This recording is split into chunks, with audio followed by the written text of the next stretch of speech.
Hey, it's Saturday night and you're watching Professor Gravitron. Whoa, Freebird!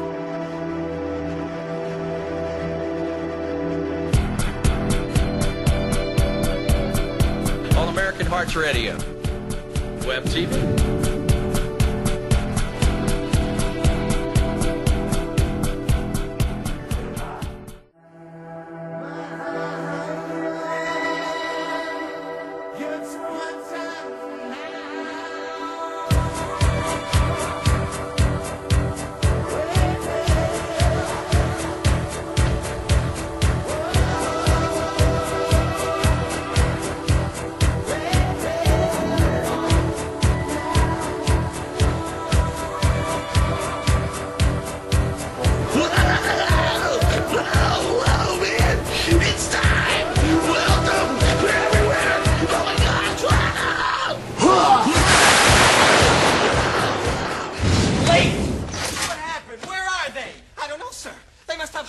On that thing. And what do we got on this thing? A Cuisinart?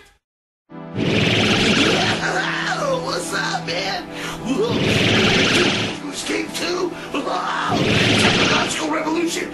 It's unbelievable. They're taking our DNA. They're taking DNA and they're taking it and they're doing like movies. They're taking 1 million movies and putting it in liquid water. Water into a vial. They're storing it with DNA. Here, check it out. Wow!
Was that unbelievable? Was that unbelievable?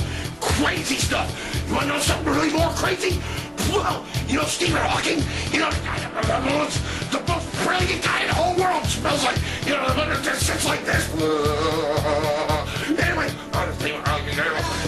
he's got a $100 million project. $100 million project to take interstellar space travel.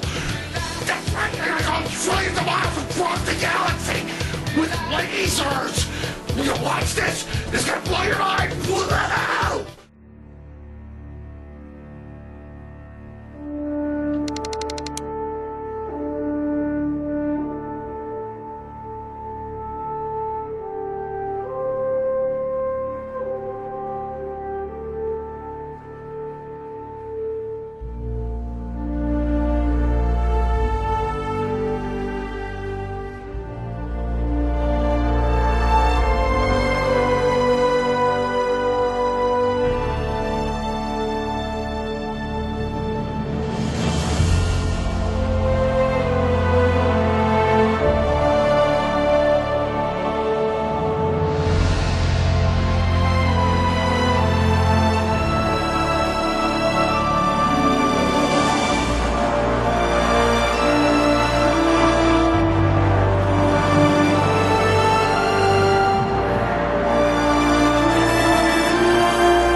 We're cruising in space, 'cause it's all about the sci-fi, man. That's right, it's Professor Gravitron. It was all about the sci-fi in our new mobile app, man, on American Arts Radio. Go to our website, www.americanartsradio. Download our mobile app, man. Listen to some Kiss Love Gun, man, while you're cruising in space. Wow. And you can check out the BTS radio show with Brian T. Shirley. Wow, check it out, man. Whoa, did you see that? Wow.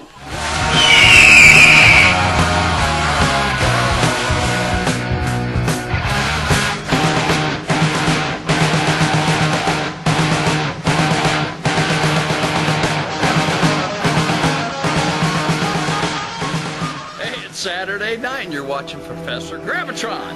Whoa, Freebird!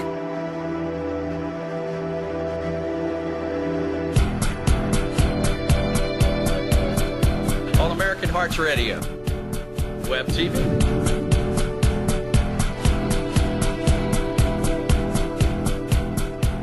That was mind blowing. Totally crazy. Totally crazy. Those laser propelled robots. They're unbelievable. And it's some crazy stuff that's never happened. Anyway, you want to see more? I got more for you. I got more for you. That's right. I'm going to show you everything before they try to lock me back up. That's right. This technology can take us 25 trillion miles away from Earth into these crazy stars.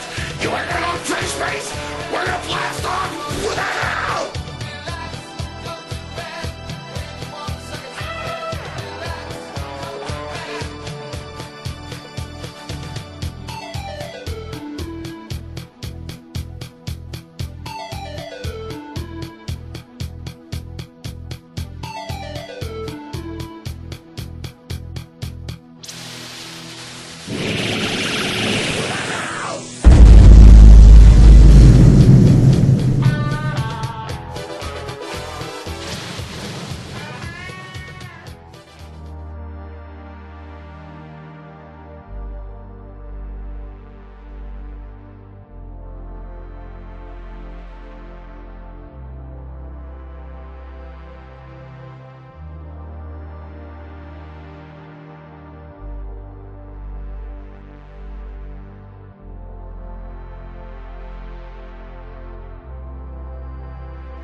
From something like this to something like this. This is the star chip, a gram-scale wafer containing cameras, photon thrusters, power supply, and navigation and communication equipment.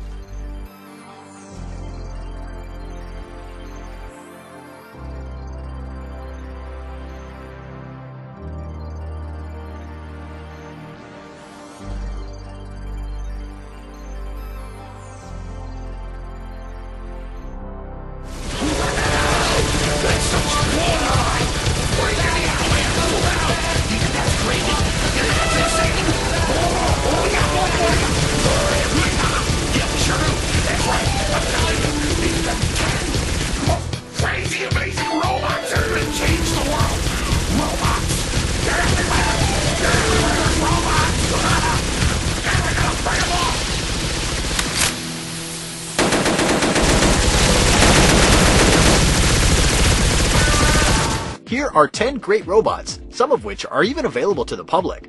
Number 10. Honda's Asimo. The humanoid robot stands a bit over 4 feet and weighs in at 119 pounds, but its developers have packed a whole lot of functionality into its modest frame. Asimo can do sign language, play soccer, and even serve drinks. Number 9. Karatus. If you ever dreamed of being the pilot of a great big robot, this is your chance. Located within its 13-foot tall frame is enough room for an onboard commander. Oh, by the way, it can be controlled with an iPhone. Number 8. Atlas. Commissioned by the Pentagon and engineered by Boston Dynamics, this disaster rescue dynamo is built to perform the heroic task of saving lives without risking its own. Number 7. Termite robots. These little guys are designed to do tough, tedious building work, and their way of working was inspired by termites. The bots assess their environment, take cues from one another, and get to work even though they haven't a clue of the bigger plan. Number 6. Cheetah Cub. Wanting to know how to make robots take control of tough terrain with the grace of a feline, scientists at the Swiss Federal Institute of Technology made a robotic cat. Using it, they can assess joint force and agility without having to harm an actual animal. Number 5. Wildcat. Not to be confused with the aforementioned Cheetah Cub, the Wildcat is the newest generation of Boston Dynamics cheetah robot line. These machines are made for speed, traveling up to 29 miles per hour. While previous versions were indoor sorts, this one is suited to run free. Number 4. VGo Virtual Student. Stuck at home with a severe immune disorder, a student in Texas is now able to attend classes thanks to a robot. She can power the virtual version of herself via internet and participate in what's going on thanks to a webcam. Miranda suffers from a weak immune system that doesn't allow her to attend class in person, but thanks to this robot pilot program, she's back in the classroom.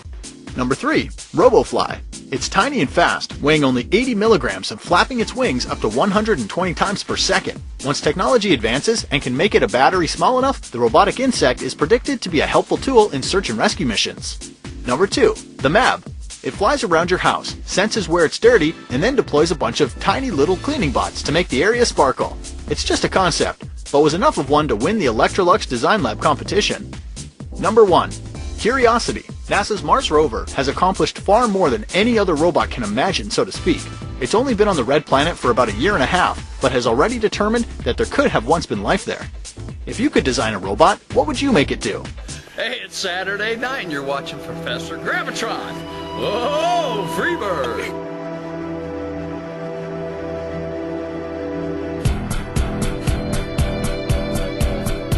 All American Hearts Radio.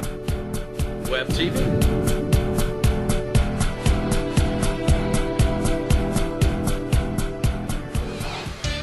Whoa, man, what's happening? It's Professor Gravitron, man. Welcome to my sci-fi show. Whoa, we got a heck of a show for you, man. Oh, what was that, man? Whoa, did you see that? Great. Anyway, I got a great short film for you, man. Hey, check out my capacitor. It's Watson. Whoa.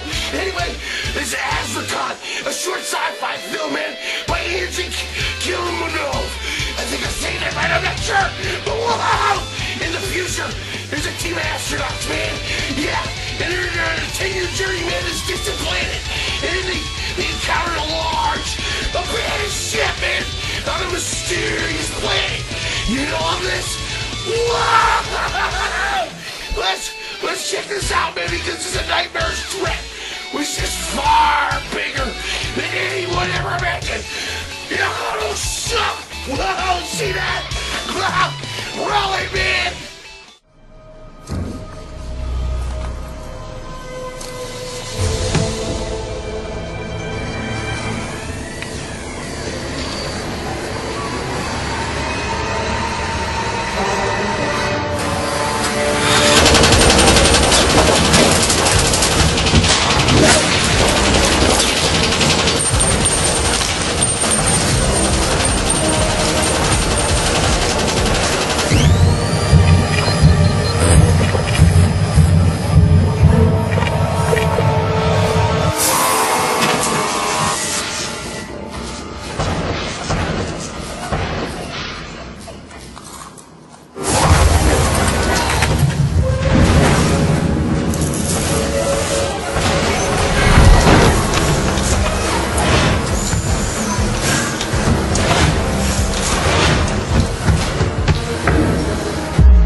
Anyway, I see some more freaky wild stuff all around the sci-fi.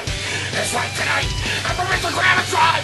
Oh, thanks for tuning in, tell your friends. It's Hybrid, short science fiction film by Patrick Kalin. Check this out, Danielle Evangelica. She's a alien revenge. Alright, now watch this because it's gonna really blow your mind. It's a revolution. A revolution.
hold on. Oh, God, now. Oh, get your lights on. What am I going to do? I don't know. We're going to go into Chronos. It's awesome sci-fi. Awesome sci-fi short. Yeah. Well,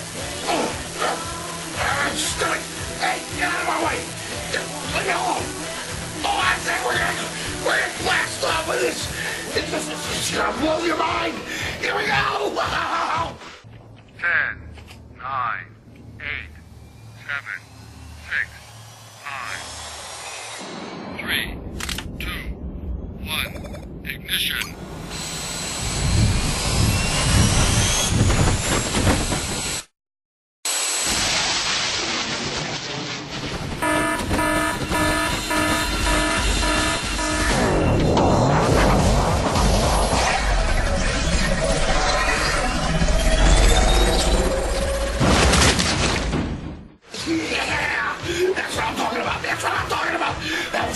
So awesome. Hey, we didn't see that. Wow. Anyway, hey, dude, check it out. Do that. Make sure you got your granola bars. Okay, got your granola bars. And coffee. Gotta have coffee.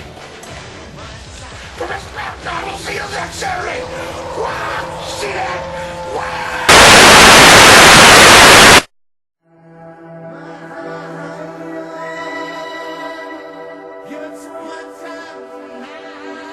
Scientists look for new materials to make armor and protect our future warriors.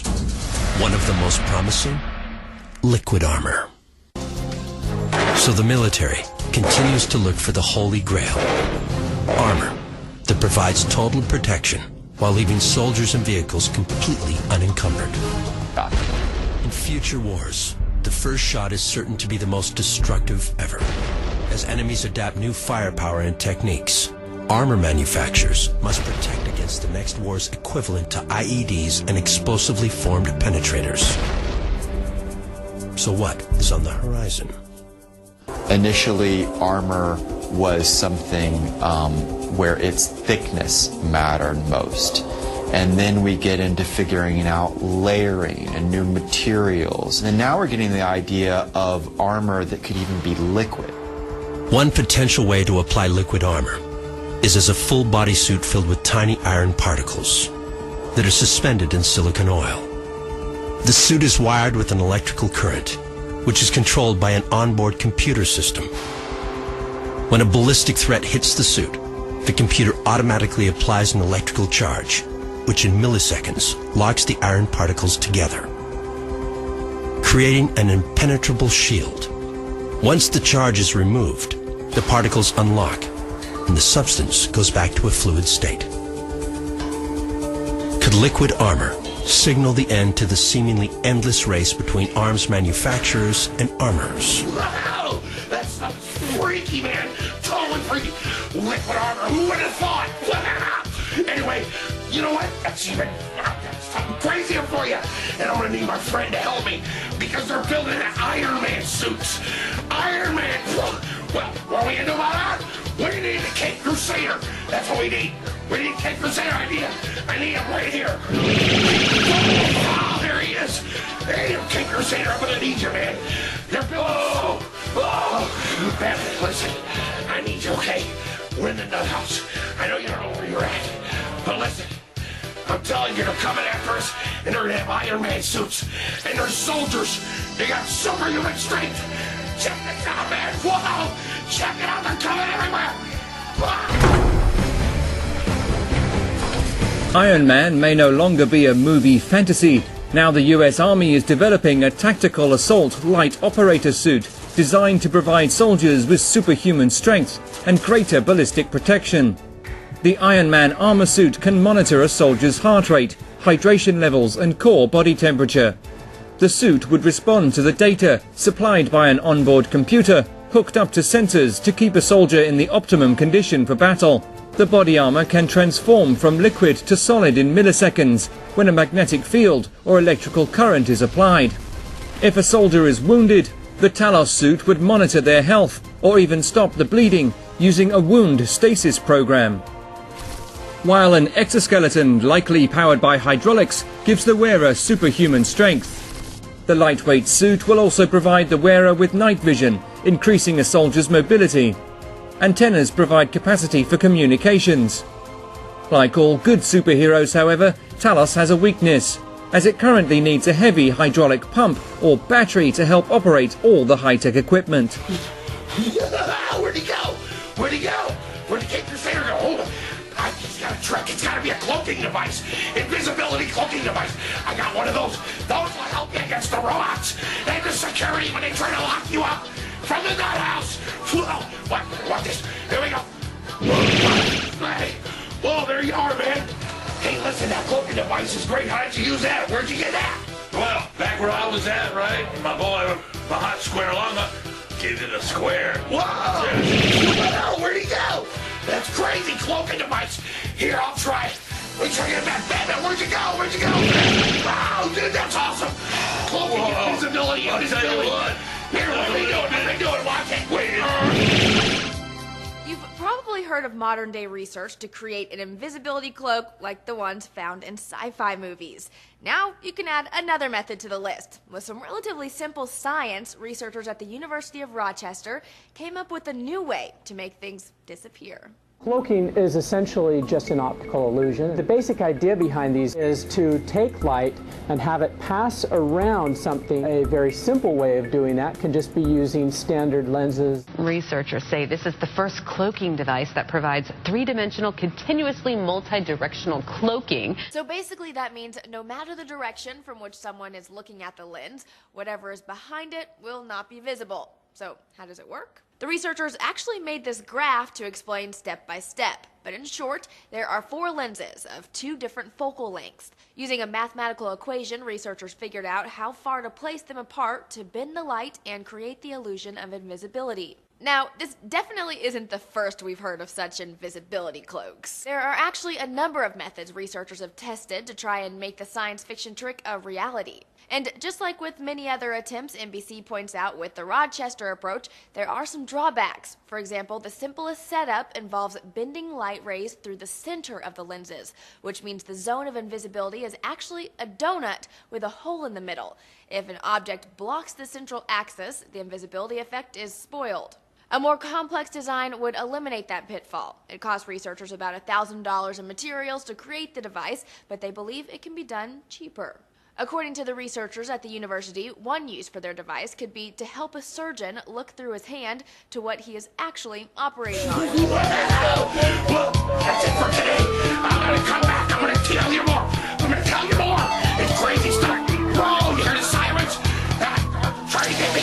I'm out of here. See ya.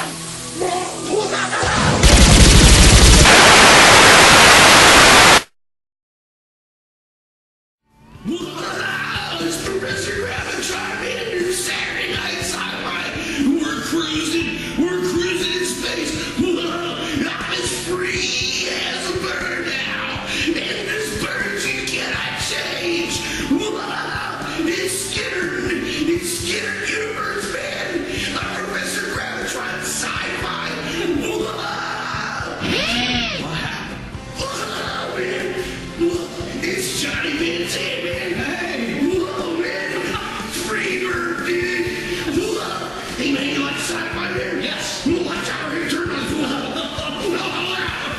Won't you see that? Look at it. Anyway, Saturday night, 9 o'clock p.m. Eastern Standard Time, American Radio, man. Well, what are you doing, dude? Where'd you come from? I come from play. What happened? Well, I don't know. You tell me then. I'll transport you. Well, I'm gonna see if I can get you back. I'll start singing. Okay. Whoa. Hey, go. Hey, hey, hey, hey, hey, hey,